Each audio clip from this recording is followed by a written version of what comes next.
And then when you look at the contractor, the construction part, that could be a general contractor, it could be a subcontractor, it can be somebody that's actually either called like GCs as a general contractor that would oversee the whole project.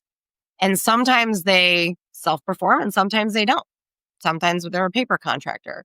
And then in terms of that, you have to see like somebody could build something and never own it. Like construction companies, a lot of times don't own the real estate. A lot of times they don't own the real estate in the company, which is a strategy, but they just construct for other people. So a developer would be doing it for themselves and or their company. And when we do developer for fee, we do it for someone else. So it's their development. They own it. They own all the decisions.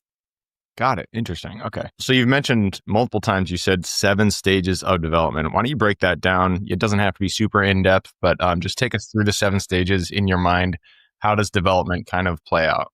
Yeah. Okay. So one is it kind of starts from the origin story, right? So you have land. So you acquire land. That's the first one. And then at each stage, I can give you a cool slide to put up here with it. We teach it in the academy. You'd add it with like the entitlements. What are you providing a value? The next is land banking. So you put them all together, right? And then can be like that site development of making it what we call pad ready in terms of that, which means all the utilities are there, ready to go up.